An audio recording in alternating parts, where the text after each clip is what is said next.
자, 비 오는 날이면 가리봉동에 가야 한다. 두 번째 시간입니다. 자, 지난 시간에 여기 건장해 보였다까지 했었습니다. 자, 그래서 이 부분이 그 임씨의 외양을 묘사한 부분까지 했었습니다. 자, 그 다음부터 보겠습니다. 지물포 주씨가 칭찬하던 대로 일을 잘하시네요. 자, 지물포 주씨가 요 그라는 사람한테 임씨를 소개해 준 거예요. 자, 그는 슬쩍 사내를 치켜 세웠다. 치켜 세웠다라는 거는 칭찬을 해주는데 이게 어떤 순수한 의도가 아니라 치켜 세워줘서 상대방을 이제 기분을 막 좋게 이렇게 사탕 발림을 해가지고 뭔가 자기가 이득을 얻으려고 하는 거죠. 그런 거를 이제 치켜 세운다라고 이렇게 합니다. 자, 인간이란 칭찬 앞에 약한 법이다. 하물며 저 단순한 육체 노동자야말로 이런 귀 간지러운 말에 자신의 온 힘을 바치지 않겠는가. 자, 요 부분, 요게 바로 치켜 세운 그 의도죠. 그의 의도입니다. 그리고 그의 의도가 아주 솔직하게 이렇게 다 표현이 되고 있습니다. 마치 그의 머릿속에 서술자가 다 들어가 있는 것 같죠. 이런 거를 무슨 시점이라고 한다? 전지적 작가 시점이다. 근데 이제 이 소설은 좀 특이한 게 전지적 작가 시점이긴 한데 전지적 작가 시점은 원래 모든 등장인물의 머릿속에 다 들어가야 되고 이렇게 하잖아요. 근데 이 소설은 좀 특이한 게 대부분 그를 중심으로 이제 스토리가 전개가 되고 그가 다른 인물을 이제 관찰하는 그런 관점에서 많이 보여주거든요. 이건 나중에 또 다시 정리를 하겠지만 어쨌든 그런 점에서 봤을 때 전지적 작가 시점이면서도 조금 독특한 면이 있습니다. 자, 어쨌든 요런 의도로 이제 그 슬쩍 사내를 그 임씨를 치켜 세운 거죠. 그는 자신의 한마디가 잘 계산하여 내놓은 작품임을 은근히 자만하였다. 그래서 이 임씨, 막노동을 하는 임씨에 비해서 본인이 좀 우월하다는 그런 생각을 기본적으로 이제 갖고 있는 것 같습니다. 어쨌든 현대 상황은 본인이 집도 있고, 그죠? 임씨에 비하면 본인은 이제 잘 사는 입장이라고 생각을 하고 있겠죠. 한데, 자, 임씨의 반응은 계산과는 본인의 계산, 임씨 이제 기분을 막 이렇게 붕 뜨게 해가지고 마음껏 자기가 이제 주물러서 그렇게 하려고 했는데 계산과 다르게 빗나갔습니다. 뭐십시오. 누가 와서 이래도 마찬가지니까요. 칭찬한 거에 대해서 담담하게 뭐 칭찬할 만한 일 아니다. 누구나 다 할 수 있는 일이다. 이제 이렇게 매뉴얼대로 하면 되는 거다. 이렇게 이제 얘기를 하고 있습니다. 자, 목욕탕 하자 공사는 순서가 있어요. 그래도 점점점점 자 그래도 이거 뭡니까? 당황하고 있는 거죠. 그다음 할 말이 없습니다. 의외로 이제 임씨가 이게 좀 만만치 않네? 좀 당황하고 있습니다. 그래도 하고 입막음을 하려다 말고 그는 할 말이 마땅치 않아 주춤거렸다. 그래도 당신 솜씨가 최상급이요. 하는 말도 이상하게 들릴 것이고 그래도 누군들 당신만 하게 일을 처리하겠느냐 하고 말해도 속이 보여서 곤란했다. 그래서 좀 당황해가지고 이렇게 함부로 칭찬하는 것도 이제 좀 주춤하고 있는 그런 상황입니다. 사모님, 오늘 일이야 하자없이 잘해드릴 테니 겨울 연탄은 저희 집 것을 떼세요. 저야 뭐 연탄 장수 아닙니까? 이 말하는 걸 보면 이 임씨가 굉장히 어때요? 굉장히 좀 당당하죠. 당당하고 자기를 그렇게 칭찬한 그의 말에 이제 혹하지 않고 굉장히 오히려 지금 뭡니까? 반격을 하고 있죠. 그래? 나 그렇게 칭찬했으니까, 내가 이렇게 일 잘해줬으니까, 그러면 우리 연탄 좀 사줘. 이런 거잖아요. 막 거래를 하려고 하는 이제 그런 모습입니다. 그래서, 자, 이야기가 이쯤에 이르면 그는 더욱 할 말이 없어진다. 헉 하는 거죠. 되려 임씨의 자기 선전 앞에서 스스로의 대답이 궁색해졌다. 아내 또한 딱히 연탄을 맡기겠다는 대답도 없이 웬일인지 굳어진 표정이었다. 아, 임씨가 이제 우리가 마음대로 주무를 수 있는 그런 인물이 아니구나. 그래서 뭔가 좀 못마땅한 거죠. 고향이 어디요? 아무려면 머리 굴리는 거야 임씨보다 못하랴 싶어서 그는 말꼬리를 돌려보았다. 어딘가에는 반드시 임씨를 달뜨게 할 함정이 있을 것이다. 부드러운 말로 꽉 움켜잡아야 일의 정성을 쏟아 완벽한 공사를 해줄 게 아닌가. 자, 고향이 어디요? 라고 묻는 거는 진심이 아니라 이런 의도를 위해서 고향이 어디냐라고 물어본 거죠. 그죠? 뭔가 이제 확실하게 상대방을 휘어잡아가지고 일을 더 시켜 먹으려고 하는 그런 의도인 거죠.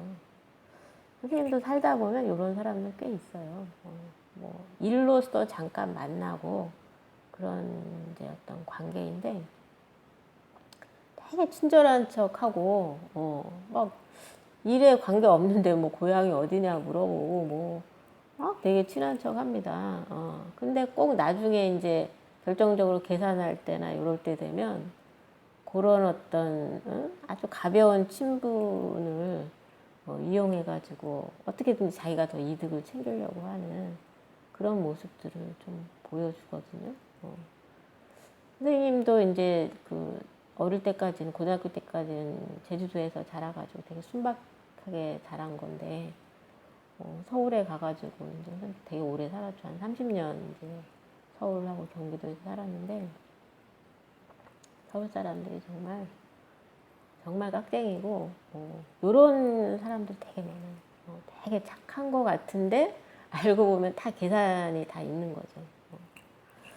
지금 이제 그의 행동이 요런 의도가 있는 거예요. 그러니까 임씨가 고향요? 임씨는 반문하고서 쓰게 웃었다. 고향이 어디냐고 묻지 말라고 뭐 유행 가사가 있지 않습니까? 고향 말하면 기가 막혀요. 벌써 한 7, 8년 돼가네요. 경기도 이천 농꾼이 도시 사람 돼보겠다고 땅 팔아갖고 나와서 요 모양 요 꼴입니다.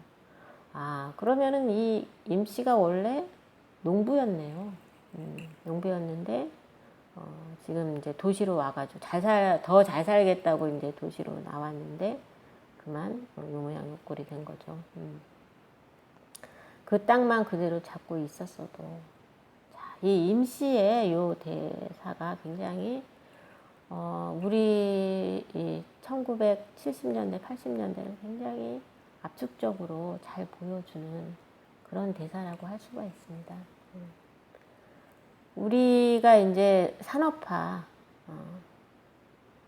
급속하게 이제 산업화가 된 건데, 산업화라는 거는 농업사회가 무슨 사회가 되는 거예요? 공업사회가 되는 거잖아요.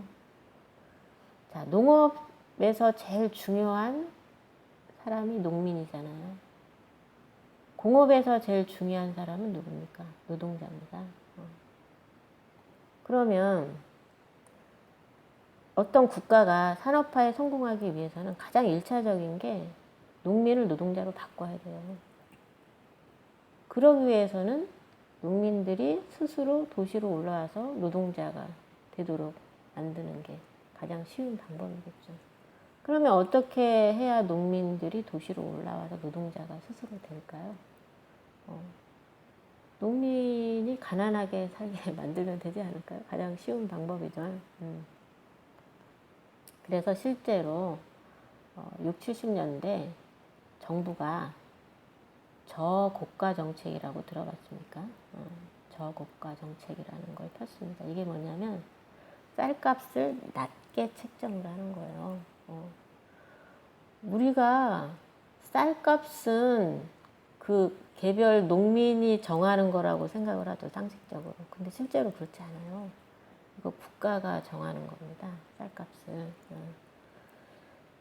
이제 6, 70년대에 농민들이 쌀을 이제 생산을 하면 국가가 다 수매를 해요. 그렇게 하다 보면은 이제 농민들이 개별적으로 팔 수 있는 그런 통로 자체가 없어지잖아요. 그러면 모든 걸 다 정부에 의존할 수밖에 없는 거고 쌀 가격도 일방적으로 정부가 다 결정을 해버리는 거예요. 그래서 쌀값이 너무 낮아지는 거죠. 그러면 이 저고가 정책이 두 가지 점에서 산업화를 하는데 굉장히 적절한 정책이었던 거죠. 첫 번째는 뭐였냐면 많은 농민을 노동자로 만들 수가 있어요. 농촌에서 이제 더 이상 먹고 살기가 힘든 거예요. 그래서 도시로 올라오는 거예요. 도시로 와서 대다수의 사람들이 할 수 있는 게 노동자잖아요. 그래서 농민들이 이 농사를 지으면 당장 현금이 들어올 수가 없잖아요. 그렇기 때문에 막 굶주리고 예전에 뭐 보릿고개 막 이런 게 있었잖아요. 근데 어쨌거나 도시로 올라와서 노동자가 되면 매달 이제 월급을 받잖아요. 매달 현금이 이제 들어오는 거기 때문에 당장 굶주린 사람 입장에서는 급하니까 일단 도시로 올라와서 노동자로서 임금이 아무리 낮아도 노동자로서 살게 되는 거죠. 자, 그 다음에 이제 두 번째 저고가 정책의 장점은 뭐냐면 우리나라가 경제가 급속하게 발전하게 된 게 수출 드라이브 정책이었거든요. 그래서 외국에서 싼 원료를 들여와가지고 이거를 이제 가공해가지고 다시 이제 되파는 거죠. 수출을 하는 거였습니다. 근데 그때 당시에 뭐 일본이라든가 미국이라든가 다른 그 서방 세계에 비하면 우리나라의 물건의 수준은 형편없었잖아요. 그래서 품질로 어떤 경쟁이 안 됩니다. 대신에 그럼 무슨 경쟁을 해야 되냐면 가격 경쟁을 해야 되는 거예요. 가격을 싸게 해가지고 싼 맛의 물건을 사도록 그렇게 만들어야 되는데 가격을 낮추기 위해서는 그 물건을 하나 생산하는 데 드는 단가를 내야 되잖아요. 단가를 내리기에 가장 손쉬운 방법이 뭡니까? 싼 임금이에요. 저임금.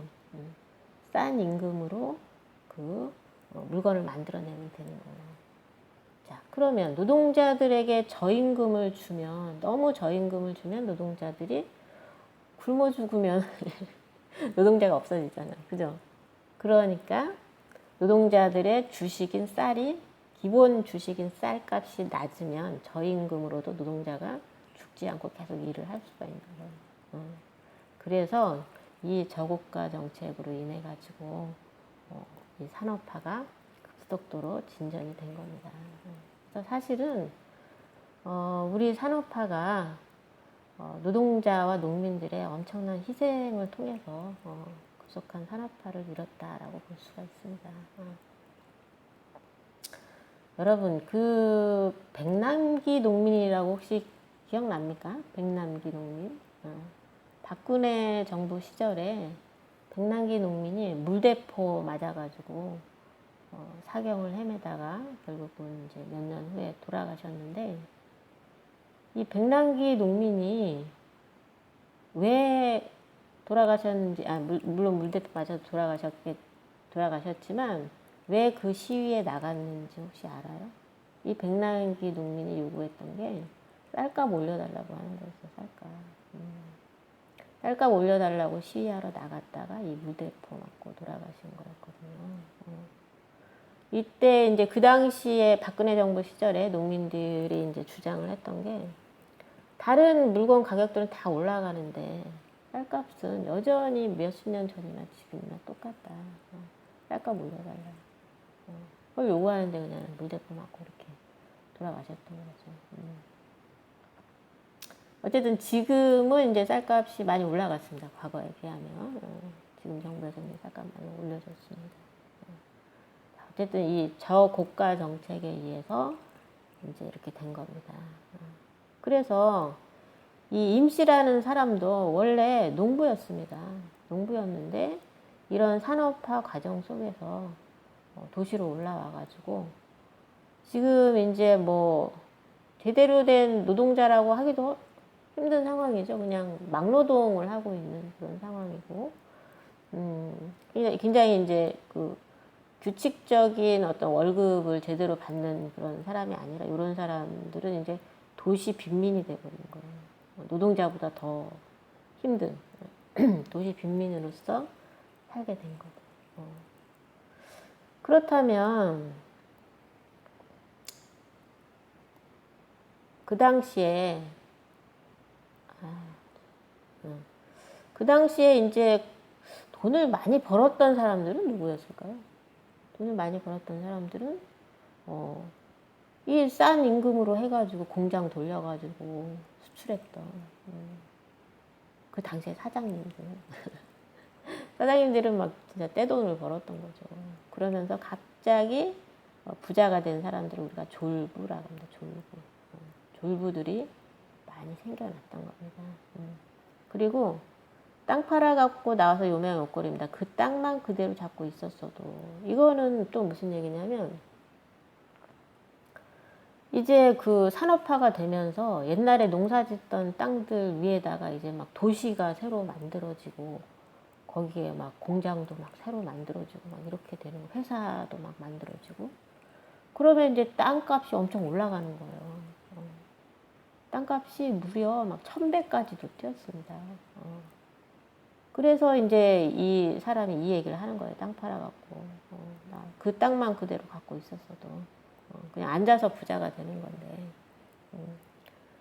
뭐 이제 임 씨는 이 세상이 이렇게 돌아갈 거라는 걸 알 수가 없었고 또 당장 또 먹고 살 게 없고 하다 보니까 급하니까 땅 팔고 나왔겠죠. 근데 이렇게 가난한 이제 삶을 살게 된 겁니다. 자, 그러면 이제 그 다음 생략된 부분의 줄거리를 보도록 하겠습니다. 그와 아내는 임 씨가 자신들을 속이고 공사비를 많이 받으려 한다고 생각한다. 그러니까 여전히 임 씨에 대한 불신이 있는 거예요. 이거는 소시민의 어떤 피해 의식이 있는 겁니다.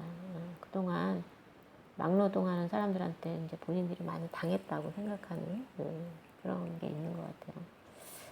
자, 그런 가운데서도 조금씩 임 씨의 지난 삶에 대해 알게 된다.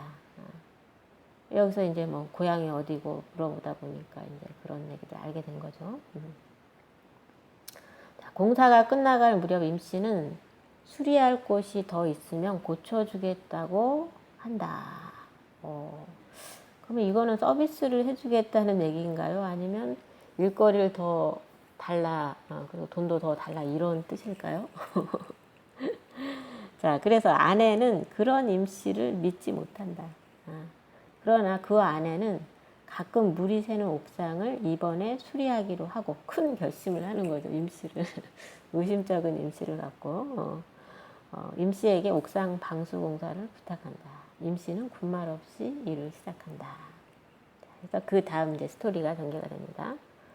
자, 임 씨는 그의 머릿속에서 어떤 생각이 굴러가는지 알 바 없이 재빠른 솜씨로 방수액을 섞은 시멘트 배합물을 깨부숴 놓은 자리에 이겨 바르기에 여념이 없었다. 자, 임 씨는 그 자기의 일을 굉장히 집중해서 하고 있습니다. 그죠? 굉장히 집중해서 하는 그런 모습을 보여주고 있습니다. 실내 공사야 관계없지만 일껏 방수를 해놓고 굽기 전에 비라도 내리면 산통이 깨질 것이므로 다 이제 허사가 된다는 얘기죠. 그는 어두워오는 하늘을 쳐다보았다. 여름 하늘이 노상 항상 그렇듯이 서너 장의 먹장구름이 둥시 떠 있고 먹장구름 뒤로 물결 같은 잔구름이 남풍을 타고 흐르고 있었다. 여름날의 변덕 많은 날씨를 어찌 잡아두려 싶어서 그는 흙 묻은 손을 털었다. 임 씨의 하는 일이 대충 마무리 단계인 듯 싶어 담배나 한 대 피우며 쉬어볼까 해서였다. 여름엔 비도 잦은데 그러면 일을 못해서 어쩝니까? 자, 여기에서의 여기서 이거는 이제 진심인 것 같아요. 진심으로 어떤 임 씨에게 뭐라고 할까 이런 거를 감정이입을 좀 하는 것 같습니다. 임 씨의 입장에서 이제 뭔가를 좀 생각하기 시작하는 거죠. 비가 오면 오는 대로 할 일이 있었지요. 흑손을 서두르는 그의 손놀림이 더 빨라졌다. 어느새 주위가 군청빛으로 어두워오고 있었다. 비가 오면 비가 오는 대로 할 일이 있다. 이거 뭐가 의미심장한 말인 것 같지 않습니까? 이 소설의 제목이 비가 오면 가리봉동이 간다 하잖아요. 자, 그러면 이제 그 이유가 나옵니다. 자, 계속 보겠습니다. 자, 비가 오면 다른 벌이가 있어요? 비 오는 날엔 아침부터 가리봉동에 가야 합니다. 가리봉동에? 예, 사장님은 몰라도 됩니다. 아무튼 비가 오면 난 가리봉동으로 갑니다. 임씨가 잠시 일손을 멈추고 알 수 없는 표정을 언뜻 지었다. 이렇게 힘든 일을 매일같이 계속했으면 비 오는 날은 하루쯤은 쉬어야 할 게 아닌가. 오, 이제 진심으로 임씨의 입장에서 생각을 하고 있습니다. 하고 말해 주려다가 그는 입을 다물었다. 왜 입을 다물었을까요? 이제는 이제 함부로 입 바른 소리를 할 수가 없는 거죠. 이게 입을 다물었다라는 게 오히려 이 사람의 진심이라고 할 수 있습니다. 그죠? 아까는 막 되도 않는 막 칭찬하면서 그 사람 감정을 막 쥐락펴락 하려고 했지만 지금은 이제 조심하고 있는 거죠. 자, 누군들 쉬고 싶지 않을 거냐는 하루에 두 끼는 라면으로 배를 채우는 식구들을 거느린 가장으로서 어찌 비 오는 날이라 하여 아랫목에서 뒹굴기만 하겠느냐는데 생각이 미쳤던 까닭이었다. 자, 까닭이었다. 누군들부터 여기까지. 이거는 뭡니까? 임씨의 입장을 배려하는, 이 사람 자존심 상하게 할 것 같아가지고 입을 다물었다는 거죠. 간단하게 여겼던 옥상의 공사는 의외로 시간을 끌었다. 홈통으로 물이 잘 빠질 수 있도록 경사면을 맞춰야 하는 것도 시간을 더디게 했고, 깨놓은 자리와 기왕의 자리의 이음새 사이로 물이 새지 않도록 면을 고르다 보니 조금씩 더 깨부숴야 하는 추가 부담도 잇따랐다. 추가 부담? 그러면 이게 또 돈이 더 들어갈 것 같지 않습니까? 그러니까 이 소시민의 입장에서 얼마나 조마조마하겠습니까? 돈이 이제 공사비용이 올라갈까봐. 자, 이미 밤은 시작된 것이나 진배 없어. 거의 이제 밤이 된 겁니다. 이웃집들의 창문에 하나둘 불이 밝혀졌다. 그런데도 임씨는 만족하다 싶을 때까지는 일손을 놓고 싶지 않은 모양이었다. 이리 재고 저리 재고 그러고도 모자라 이왕 덮어놓은 것을 한 번에 으깨어버리고 또 새로 흙손질을 거듭하곤 했다. 옆에서 보고 있자니 임씨는 도무지 시간 가는 줄을 모르는 사람 같았다. 이리 재고 저리 재고 시간 가는 줄 모르고 다 해놓은 걸 다시 깨부수고 다시 하고. 자, 그러면 이 임씨는 일을 하는 데 있어서 뭔가 계산적으로만 일을 하는 사람이 아닌 것 같죠. 그러니까 일 자체에 푹 빠져가지고 일 자체의 어떤 완성도를 추구하는 이런 정신을 뭐라고 합니까? 나름의 장인 정신이 있는 사람이에요.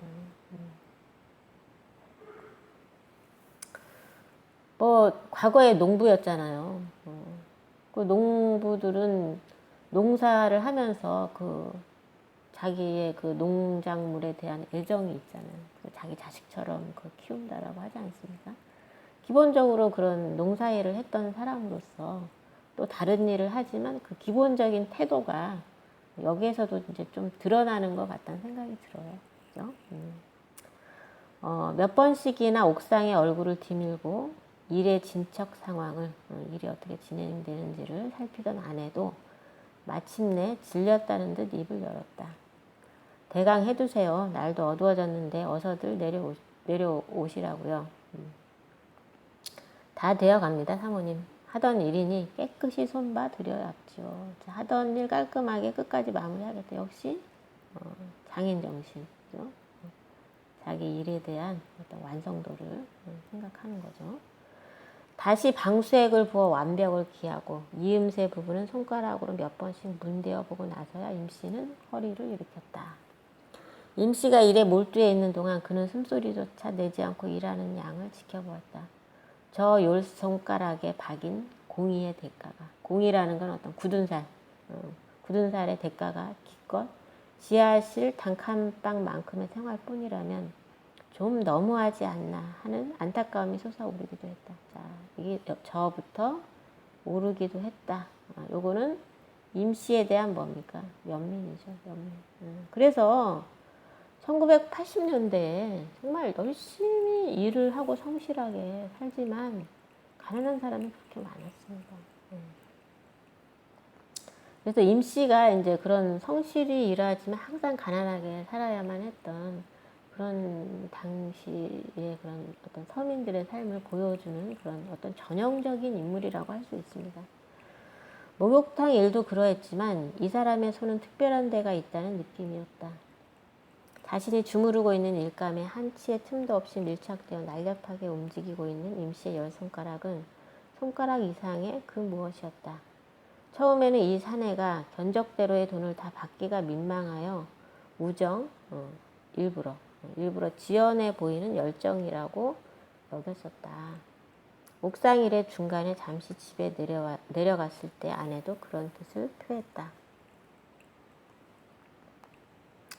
예상외로 옥상 일이 힘든가 보죠? 저 사람도 이제 세상에 공돈은 없다는 사실을 깨달았을 때 공짜 돈은 없다. 그러니까 내가 일을 견적서 이제 아까 있었고 견적서대로 이제 돈을 주더라도 아내는 뭔가 일을 조금이라도 더 시키고 싶은 거예요. 그래서 옥상 일을 이제 추가로 시켰는데 의외로 이 옥상 일이 너무 길어지는 거죠.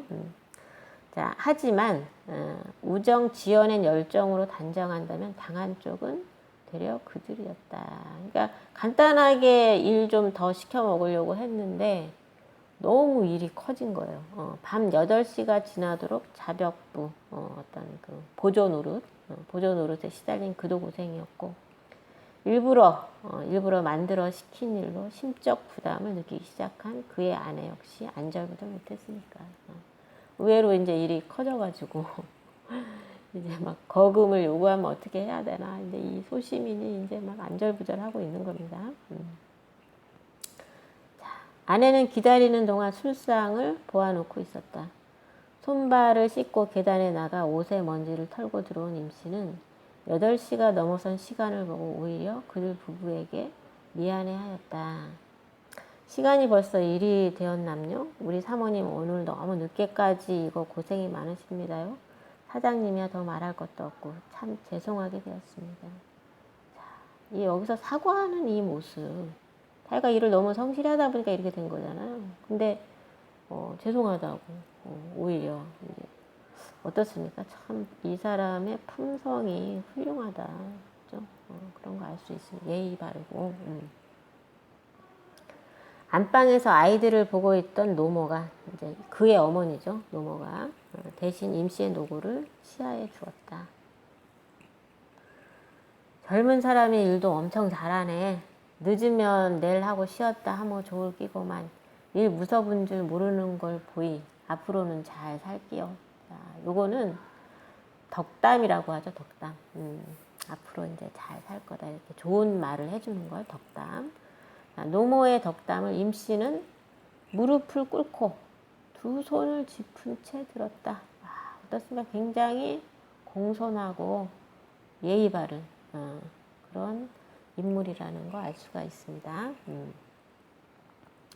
4살 예수 믿는 사람이라 남자들 술 마시는 꼴은 앵꼬 봐서 못 보지만 이제 예수 믿는 사람이라 술 먹는 거 이제 좋지 않다 이런 얘기죠. 보기에 그렇게 일을 하고는 안 마실 수 없겠구만은 그러니까 너무 일을 열심히 한다 그런 얘기죠. 나는 고마 들어가 있을 테이 좀 쉬었다 가소. 노모가 방문을 닫고 들어가자 임씨는 그가 부어주는 술을 두 손으로 황감히 받쳐들고 조심스레 목을대로 넘겼다. 자, 황감히 뭔가 이제 황급히 좀 당황해서 너무 이제 공손하게 이제 받아들이는 겁니다. 이거 왜 이러십니까? 편히 드십시오. 나이도 서로 비슷할 텐데 말이요. 자, 그렇게 말은 했어도 그렇게 뭡니까? 서로 나이가 비슷할 것 같다라고 이제 말은 했어도 그는 임씨의 나이가 자기보다 훨씬 많으면 왠지 괴롭겠다는 기분을 지울 수가 없었다. 자, 왜 괴로울 것 같아요? 이제 이 그는 임씨에게 완전히 감정이입을 해서 임씨를 이제 되게 동정하고 연민하고 있거든요. 근데 이제 만약에 임씨가 자기보다 훨씬 나이가 많으면 어쨌든 자기보다 나이가 적은 사람한테 와서 일을 해주고 그 사람한테 돈을 받고 하는 그런 처지가 되는 거잖아요. 그리고 뭐 임씨는 뭐 집도 없고 그런 상황이고 본인은 이제 자기 어쨌든 집이고 그러기 때문에 자기 집이니까 이제 막 공사도 하고 이렇게 하는 거 아닙니까?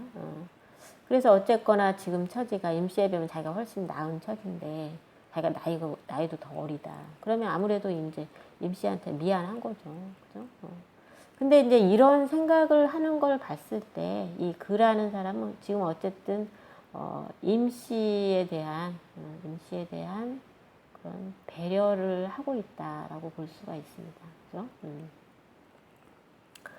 찬바람이 불면 다시 온몸에 검댕치를 하는 연탄 배달에 나서야 하고 여름이 오면 정식으로 간판 달고 일하는 설비집 동료들이 손이 달려야만 넘겨주는 일감에 매달려 하루 벌어 하루 먹고 사는 저 사내의 앞날이 창창하다는 게 위안이 되는지 그것도 모를 일이긴 했다. 사장님은 금년 몇이시죠? 올해 나이가 몇이냐 이런 얘기죠. 저는 토끼띠 36 아닙니까? 임씨가 36의 토끼띠라면 그는 35의 용띠였다. 그러니까 역시 임씨가 한 살이 더 많네요. 옆에 앉아서 지갑을 열었다 닫았다 하던 아내가 얼른 지갑을 열었다 닫았다. 이거 뭡니까? 뭔가 망설이는 거죠. 왜 망설이고 있습니까? 도대체 얼마를 줘야 될지. 이 아내 입장에서는 이제 막 눈치를 보고 있는 그런 상황입니다. 근데 이제 막 서로 남자들끼리 이제 나이 얘기하니까 아내가 얼른 이 양반은 이제 뭡니까? 35, 35이다라고 이제 얘기를 하려고 하는 거예요. 그러니까 하고 나서는 것을 그가 가로챕니다. 그래서 그래요? 나는 토끼띠죠. 서로 동갑이군요라고 한 살을 더 올려버립니다. 그죠? 그러자 아내가 기가 막힌다는 표정으로 그를 쳐다보았지만 그는 아랑곳하지 않고 동갑 기념이라고 또 한 잔의 술을 그의 잔에 넘치도록 부었다. 그래서 나이를 한 살 속입니다. 그 사람한테 미안해서 임씨한테. 한 살 정도만 보태는 것으로 거짓말의 양을 줄일 수 있는 것이 몹시 다행스러웠다. 토끼띠 남자들이 원래 팔자가 드센 편 아닙니까요? 여자 토끼띠는 잘 사는데 요상하게 우리 나이 토끼띠 남자들은 심수가 팔자가 고단터라 이 말씀입니다. 헌데 사장님은 용케 따시게 사시니 따뜻하게 좋은 집에서 이렇게 잘 사시니 복이 많으십니다. 저런 그는 속으로 머쓱했다. 뭔가 좀 왠지 미안한 거죠. 자, 토끼띠가 어쩌고 했었는 게 아무래도 아슬아슬했던지 부인 입장에서는 이제 남편이 나이를 속이고 있으니까 뭔가 불안한 거죠. 이제 들통이 날까봐. 아니면 준비한 술이 바닥나는 게 보였던지 아내가 단호하게 이제 결심을 한 겁니다. 이제 어쨌거나 이제 지갑을 열었다. 이제 계산을 끝내려고 이제 이렇게 하는 겁니다. 자, 돈 드려야지요. 그런데, 자, 이게 뭡니까? 얼마를 줘야 될까? 이제 이게 아내의 최대 이제 고민인 거죠.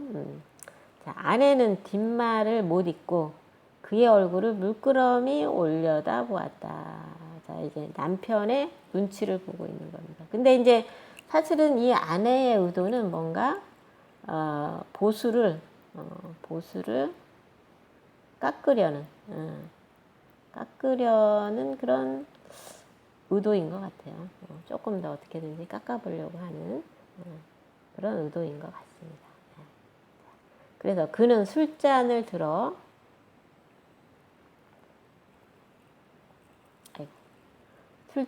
올리며 짐짓 아내를 못 본 척 했다. 자, 짐짓 아내를 못 본 척 했다라는 거는, 보수를, 깎으려는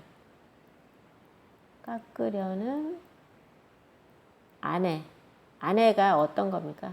못마땅한 거죠. 못마땅한 그런 심리를 보여주고 있습니다. 역시 여자는 할 수 없어. 이제 여자들은 이제 째째하고 막 그렇다 이렇게 그의 생각인 거죠. 옥상 일까지 시켜놓고 돈을 다 내주기가 아깝다는 뜻이었다. 그는 아내가 제발 딴소리 없이 20만 원에서 2만 원이 모자라는 견적 금액, 그러니까 18만 원이겠죠. 견적 금액을 다 내놓기를 대신 빌었다. 그때 임씨가 먼저 손을 휘휘 내젓고 나섰다. 사모님, 내 뽑아드린 견적서 좀 줘보세요. 돈이 좀 틀려질 겁니다. 자, 어떻게 틀려질 것이니 과연 임씨가 이제 돈을 왕창 부풀려가지고 받아내려고 할 것인지, 자, 그거는 이제 다음 편에서 보도록 하고 오늘은 일단 여기까지 하도록 하겠습니다. 자, 오늘은 여기까지 하고 과제는 따로 선생님 이제 안내를 해드릴게요. 자, 수고하셨습니다.